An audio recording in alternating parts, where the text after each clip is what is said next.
Good afternoon, good morning, good evening, wherever you are. This is video number, 7, I think? I don't know. 8, maybe? Anyways, this is a very off-the-cuff video, unfortunately. I do apologize. I don't know why I feel the need to bring this here and put it here. I guess I'm trying to make sense of things, but I have a feeling this is going to be really confessional and really long and freeform, so just get ready. As if my last ones haven't been, but right. But anyways, here we are. So 2 weeks ago, I lost my phone,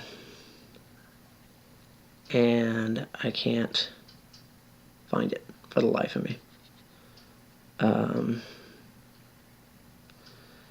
And first of all, I have to say that, gosh, you don't know how lost you are without your phone until you fucking lose it. It's my alarm, it's my camera, it's my calendar, it's my journal, which is the main reason why I'm upset. I'll get to that in a second. The intrinsic value of the phone, which is $500, is nothing compared to what's on it.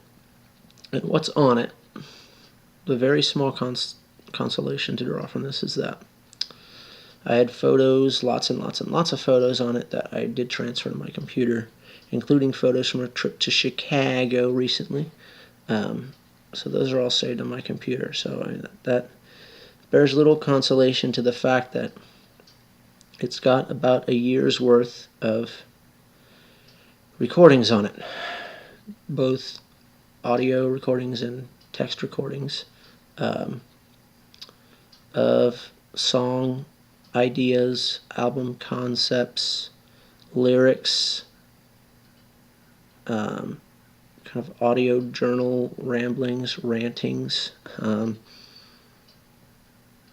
notes, melodies that I play on my guitar, riffs, what have you, including, music for this project that I am working on.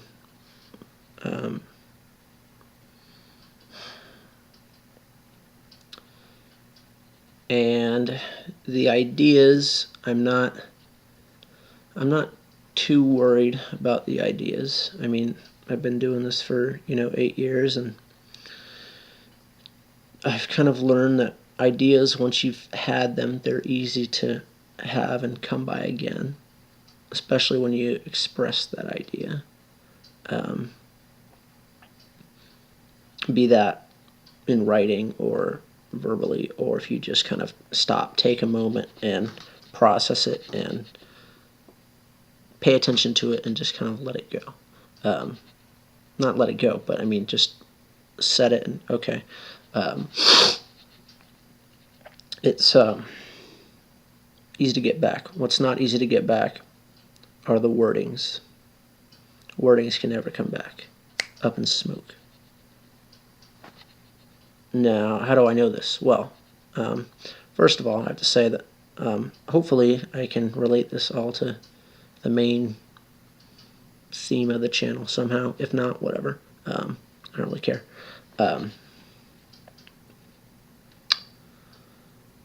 Wordings can never come back, though. I mean, once it's gone, it's gone. And I know this because there was an occasion I'm mulling over a lyric. I'm just turning it over and over in my head, and I'm brushing my teeth, and all of a sudden, oh, dude, fuck, I got it. And I pull out my phone, I press record on my voice recorder, and there was nothing. I didn't have it anymore. It was just fucking gone. So wordings, they don't fucking come back. Melodies don't exactly come back. They're not easy to bring back.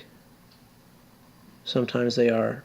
For me, most of the time, they're not, because I primarily consider myself a songwriter. Instruments are still new to me, and they're still a challenge to me. And that's why I would have so many recordings of those, even if they were simple or whatever. or, easy to come by or standard, what have you, to a classically trained musician maybe, or whatever. They weren't to me, and they were really beautiful and obviously meaningful to me. And I don't fucking have those anymore.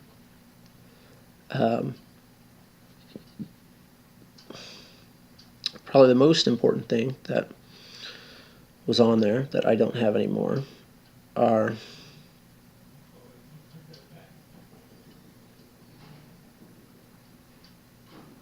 sorry, hearing roommate noise.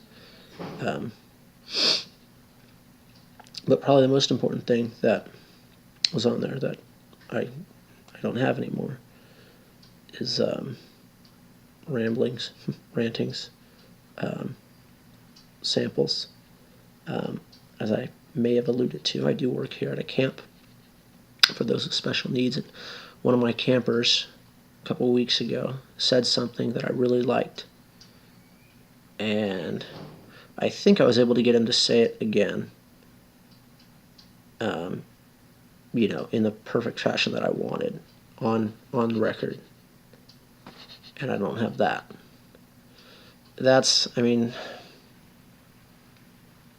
but probably the most out of everything on there, and all the lyrics, they're all incredibly important, and all the ideas are all incredibly important, and the melodies and notes and the samples of things, of movies that I would watch, and they're all very important. But probably the most important thing that was on there was, maybe I did both nights, but I think it was the second night that I said I was going to go home and kill myself.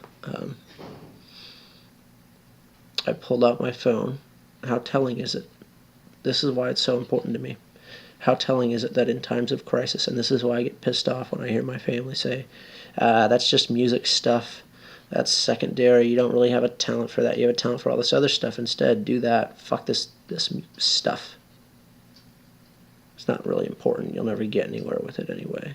You're right, I won't if you have that kind of attitude about it.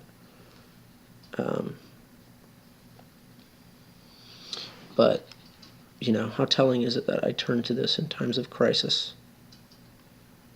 And, oh, well, you should help other people instead. That's great, that's awesome, and I love helping people. It doesn't help me the way that creating does, that taking all of this shit up here and putting it onto a piece of paper helps me. It doesn't.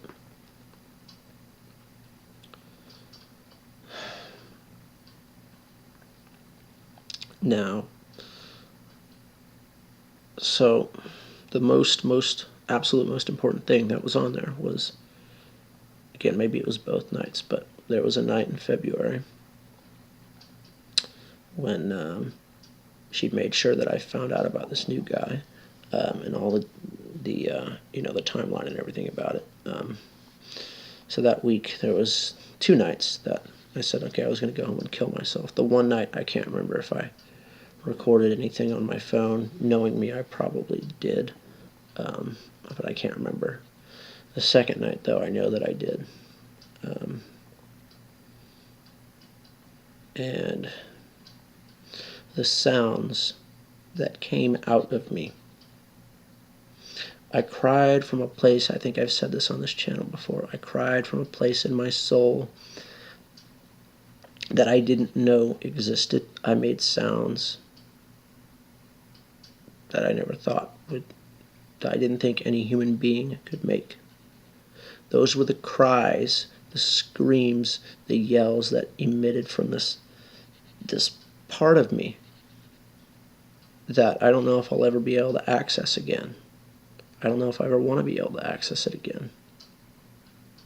But the reason it's important that it's on there, that I have it, is because I need to remember. I need to remember. I need to be able to put myself there, even temporarily, in order to do some of the things that I'm trying to do creatively. And I'd much rather put myself there by way of a journal entry or a memory. Memories are good, but those concrete entries are just a million times better, especially when it's on sound, and I could do a sample of that. I don't remember if I got a sample of that just horrible scream that I made, but I know I recorded me just absolutely sobbing and just angry, addendums to a suicide note, essentially, to the song "I'm Sorry," basically.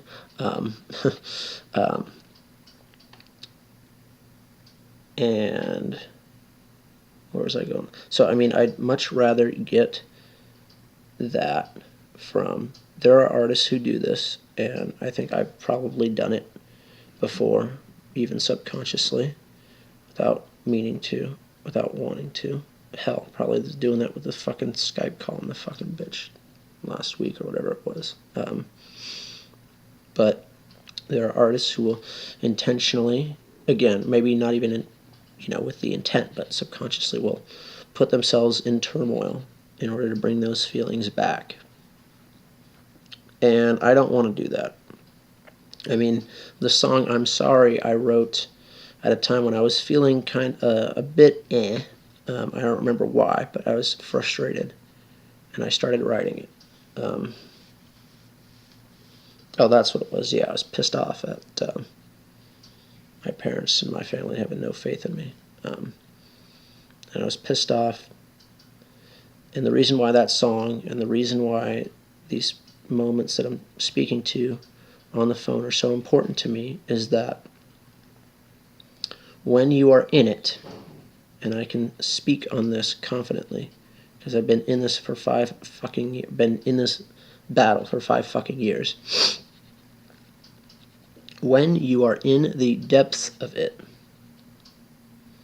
if I were to try to sit down on that night and actually write a song, I wouldn't have been able to. I physically wouldn't have been able to. Mentally, I wouldn't have been able to. All I could utter were those screams and those awful sobs and just those angry, I'm gonna fucking kill myself tonight, whatever the fuck it was that I said into that phone. And the reason why those are important is because, yeah, when I'm in it, like I said, if I was in it then, if I tried to write a song, I wouldn't have been able to. And that's happened. When I'm in it, I'll go, okay, let me, release by writing a song. I feel like absolute shit. I want to kill myself. Let me write a song. I can't do it. Even if I do it, I'm convinced it sucks, right? It makes me even more upset. So that's why those moments of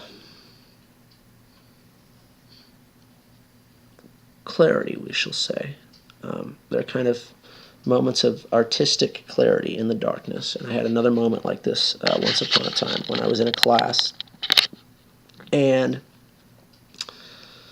for the, in the preceding days or weeks, I had been trying to figure out, and I kind of always have been trying to figure that out, how I can creatively, artistically, musically portray the shitstorm in my head. And one night I'm in a class and I'm having a panic attack as I'm having flashbacks of getting 3 guns pointed in my face, and I'm having a panic attack. And I've got my pen in my hand, effectively trying to take notes in class. But also, whenever I was in class, I would have my planner out, my pen, and again, write fucking song lyrics and ideas and shit. And in this moment of this panic attack, everything around me starts audibly tunneling. I'm sure you've all seen movies in which someone is knocked out or whatever, and they're trying to get the person to come to, and the sound of their voice is far away or distant. And then the other example I like to think of is, and this is, I want to be able to do this, is in Pink Floyd's The Wall, in Is There Anybody Out There, that moment before it fades to Comfortably Numb. his head is swirling with the thoughts and the laughter and the memories and the flashbacks. And then it just fades. It just instantly stops. And that's what I want to be able to do. And that's why these moments are so important to me, because these are moments of artistic clarity in the shitstorm, right? Or moments of clarity we have when we're sad and we feel like shit and we're thinking about it. And suddenly we realize, wait a minute, this person was a fucking bitch the whole goddamn time. And I'll get to more of that hopefully in a moment. But so I'm in this class and I'm having this panic attack, and suddenly it all dawns on me as I'm in class and things are fading to the background and tunneling back forwards, if you like. And I'm oh my God, this is amazing. So I'm writing it down in my journal. Other than that, I'm completely unable to do anything except write this shit down in my fucking planner. How telling is that, right? And I have my family telling me this is bullshit, this is worthless, stop wasting your fucking time, this is stuff. Whatever. You're wasting your money, you're wasting your time, you're wasting your talent, your efforts. You could be helping other people, you're helping no one. So I wrote it down. I was like, yes, right. Left class. I was having a panic attack, so I fucking booked it. But the point I'm trying to convey is that what was on the phone is priceless because of those moments. You can't really get those moments of clarity back. And even if you are somehow able to, you can't, again, in the case of this night where I was driving home determined to kill myself after, I may have told this story, I don't remember, but so it's Monday night, I want to say it's February 5th, I find out that she's got this new schmuck she's been with, fucking Jabba the Hutt, for like 7 months or something. And it only took her, 3 months after she fucking dumped my ass, right? To find him. 3-4 months. Or I should say to engage. And for all I know, it was the next fucking day. I wouldn't put it past her. And it was just Facebook official in the next 3-4 months. We went to school with this schmuck. He's an asshole. And I very well suspect him of being a narcissist. And that I want to look into. Can a narcissist fool a narcissist, etc.? And hopefully I can cover that in later videos. Excuse me. I'm running on a Rice Krispie and candy diet today. Hopefully I'm going to eat some more dinner soon. When I say dinner, I refer to frozen pizza. But, so that week I find this out through a manipulative tactic of hers. So there's one night in which I say, okay, I'm going to go home and kill myself. I don't remember if I recorded anything, but the next night, that first night was a Thursday, and something happened that just prevented that. Excuse me, sorry. And Friday night, I said, okay, I'm going to do it. I just felt awful. I was all alone. I said, okay, I'm going to go to Guitar Center, cheer myself up. I know I parked in the parking lot. I don't remember if I went in. But on the way back home, purely out of impulse, and I have told this story before, haven't I? But I went to a Catholic church, and I tried to open the door, and it was fucking locked. And that was just the end for me. I said, fuck this, I'm going home, I'm fucking doing it. I don't remember if I recorded my screams in the car, but I do remember being in that car, just punching the steering wheel, screaming from a place I never knew existed. If I recorded that, I don't remember. I do know I recorded, basically the same intensity earlier that evening with me, 20 minutes earlier with me sobbing and crying and screaming and all the rest of it.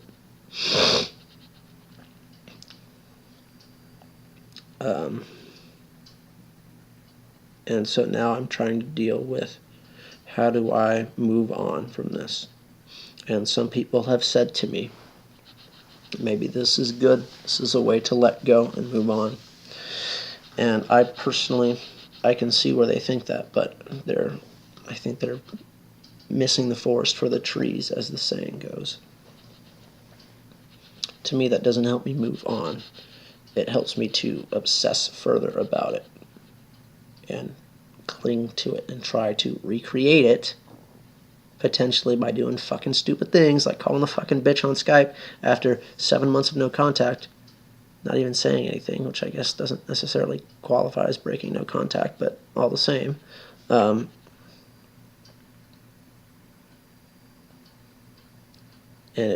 that's the one way, and the other way is it doesn't help me to move on because now those ideas are lost. I'm not able to express them and get them out and put them into song effectively and permanently. And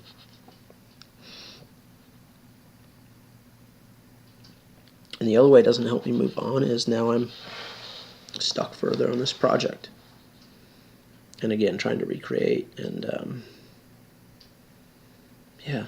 And I want to know where the phone is. I'm in small town bumfuck nowhere, Iowa. I really don't think anyone here would steal it. It's not an impossibility, but you know, I don't know what would have happened to it. I can't see, and the one caveat here is that this has happened to me before with a GPS system, but I just can't fucking see if the phone is on my lap. This I have done before, where the phone is on my lap, I'm at my desk writing or playing the piano, or I'm in the car with the phone on my lap listening to my jams, open the door up. I think maybe once or twice I've gotten up from the car and it falls on the ground, but I notice it. I notice it. I've never not noticed it. Even if it's only like for maybe there's been a time or two where I don't immediately feel the sensation of it slipping off of my leg or hear it for whatever reason. But all the same, I immediately go, wait, my phone was just here and now it's not. So I don't see it not, I just don't see not noticing it if it fell. You know? I mean, I was in a bit of a hurry, but all the same, even then, even if you're in a hurry, you know that you've forgotten your keys or whatever. I know because I've been in a hurry and fuck, I forgot my goddamn keys. Right? Although, I've also been in hurries. You leave without your fucking jacket or whatever the fuck. And then you're driving and you go, oh man, it's fucking cold. I wish I had my fucking jacket. I just want to know where the fucking phone is. And I guess to try and mangle something out of this now,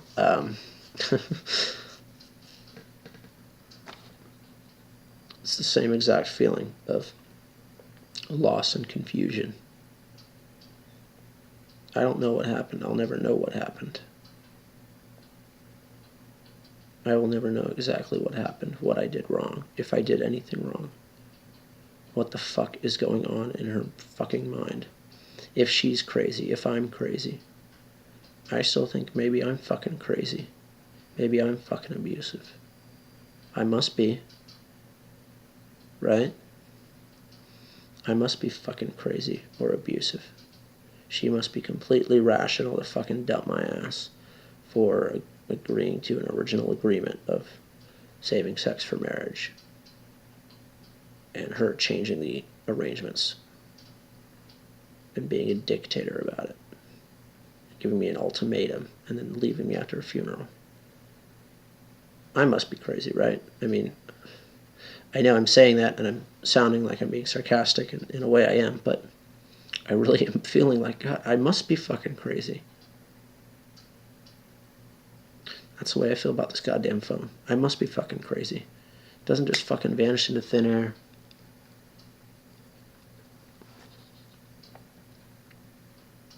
shit like this doesn't fucking happen. I mean, I guess I wouldn't really know, but I assume shit like this doesn't happen in a normal relationship, right? You don't spend months crying about it, wanting to take your life. You don't willfully look past infidelities and ultimatums and leaving you after a funeral and still pine for this person and still attempt to make things work and even talk to them or look at them anymore. You don't, presumably. So I must be fucking nuts. I must be addicted to the pain. I'm looking into exorcism to get this thing out of me. I'm not even fucking joking when I say that. Anyways, that's all I have to say. On a side note, today is 6 months in CODA for me. Last Tuesday was 6 months in EA for me. Completely forgot. Today was 6 months in CODA for me. And it would be a very happy day if it wasn't for having broken no contact last week. I guess it's just a reminder of progress, not perfection. And as my therapist would probably point out, I don't think I can beat myself up too much about it because I literally didn't say anything. I was playing music. I'm pretty sure she knew who it was. But, although, I don't think so, right? Because she's moved on, so she figures, why haven't I? And, well, I don't even matter to her anyway. I'm the last thing on her mind, right? So, anyways, but yeah, 6 months in CODA for me today. And since there are no groups out here, I'm kind of ticked at the CODA store for this. And also, I guess, myself for not checking in more. But maybe if I checked in Thursday and they had it, I could have ordered. But, well, the first thing is they only fucking ship on Thursdays. Only on Thursdays, right? But they've been sold out of the 6-month chips. But today when I checked, they have them. So I did order it. Unfortunately, of course, it is Saturday as I'm filming this. It's not going to be till the 12th that they ship it out, or at least process the order. I'm leaving here on the 22nd. I'm pretty sure it should get to me by the 20th, but all the same. And again, I know it really doesn't matter all that much. I'm still burnt up about the fact that I lost my purple chip. Was that the 1 month chip? Yeah.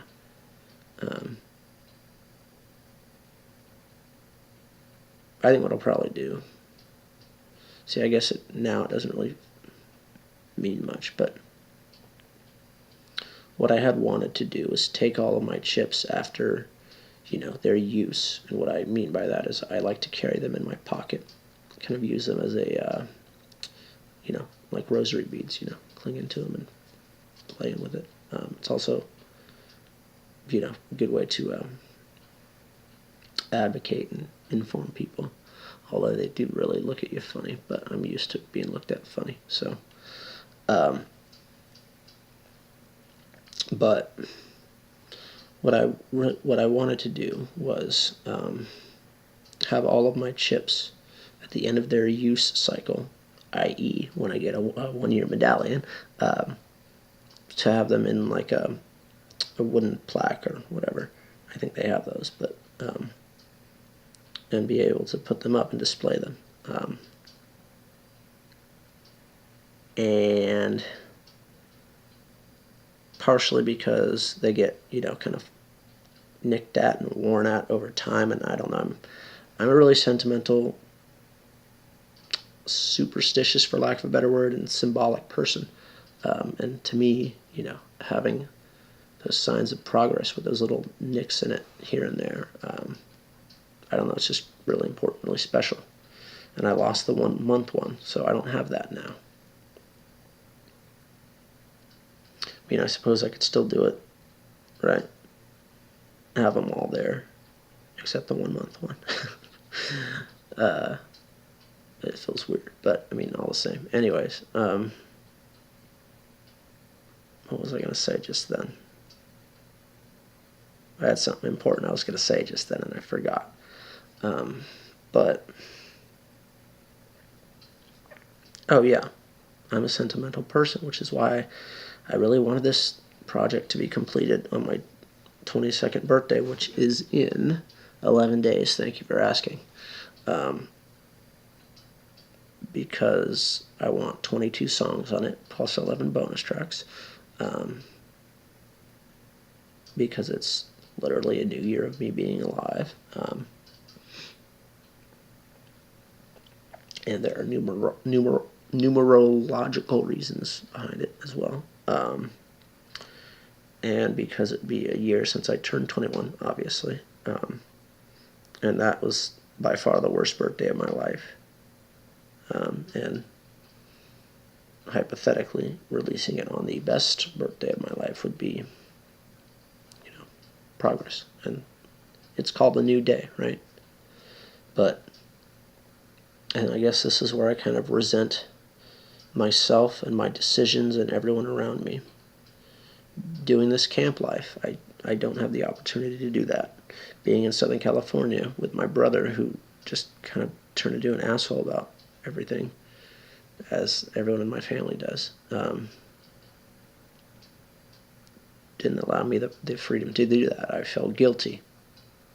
I didn't want to. I was made to feel like I had no talent.